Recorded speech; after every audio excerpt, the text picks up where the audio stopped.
दोस्तों SSC GD में अच्छा स्कोर कवर करने का सबसे अच्छा तरीका क्या होगा?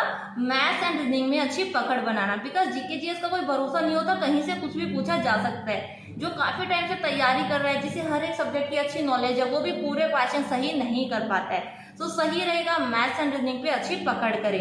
एंड इसमें मैथ्स में सबसे ज्यादा दिक्कत क्या आ रही है? तो भाई पीडी और पीडी वही वाली दिक्कत आ रही है। मैं आपको एक एज अ एग्जाम्पल कॉमेंट दिखा देती हूँ। इसी लैंग्वेज में हेर फेर करके यही क्वेश्चन बार बार पूछा जाता है। भाई हम जहाँ से पढ़ रहे हैं, जहाँ से क्लास ले रहे हैं, वो जो क्वेश्चन करवा रहे हैं, जो भी सर है मैम है, वो जो क्वेश्चन है एज इट इज पेपर में आ गए तो हम कर पाते हैं। जैसे ही थोड़ा सा भी हेर फेर हुआ लैंग्वेज में, हम नहीं कर पाते। जैसे कि प्रॉफिट एंड लॉस के सबसे ज्यादा क्वेश्चन पूछे जाते हैं पेपर में।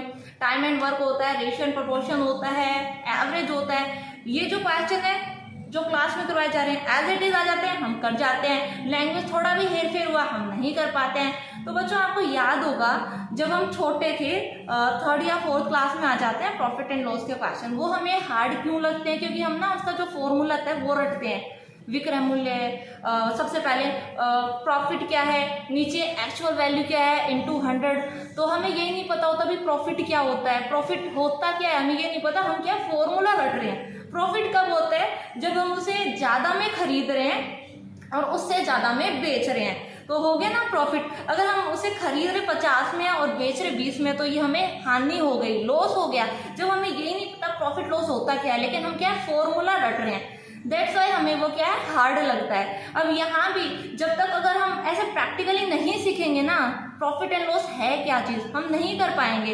एज इट इज हम तभी कर पाते हैं जब वही लाभ का लाभ लिखा हुआ जाता है, हानि का हानि लिखा आता है, बस फॉर्मूला में हमने पुट किया और आराम से हो गया। तो भाई थोड़ी सी लैंग्वेज ना हेर फेर तो आएगी, तो सही रहेगा हमें ना इन्हें प्रैक्टिकली समझना होगा। भाई बंदा क्या पूछ रहा है, क्या क्या चीज होती है। प्रैक्टिकली जब तक हम नहीं समझेंगे हम मैथ्स कर ही नहीं सकते। तो एक तो इसमें ना ये भी होता है प्रैक्टिकली समझना है। सेकंड ये होता है कि भाई मैथ्स से घबराएं नहीं। कई लोग, कई बच्चे तो ऐसे भाई मैथ्स के नाम से डर जाते हैं। भाई हम तो आर्ट्स से हैं, भाई आर्ट्स से मैं भी हूँ, आर्ट्स से तो बहुत होते हैं जो मैथ्स में काफी तेज होते हैं। तो ऐसे डरने की कोई जरूरत नहीं है भाई हमसे मैथ्स नहीं होगा। अगर दिमाग में आपने ये बैठा लिया भाई मैथ्स नहीं होगा, नहीं होगा, फिर आपसे हमें क्या प्रैक्टिकली सीखने की जरूरत है। डरने का कोई वो नहीं है, हमें मन में ये नहीं रखना कि हमसे नहीं होगा। प्रैक्टिकली सीखना चाहेंगे तभी हमें होगा। अगर हम पहले से रट्टाफिकेशन कर रहे हैं, अगर हम वही लाभ बट्टे में एक्चुअल जो भी वैल्यू है ऐसा करके निकाल रहे हैं, तो ये पेपर में पक्का हेर फेर तो यार थोड़ा लैंग्वेज होती है, कॉमन सी बात है। एज इट इज क्वेश्चन नहीं आते हैं तो नहीं कर पाएंगे।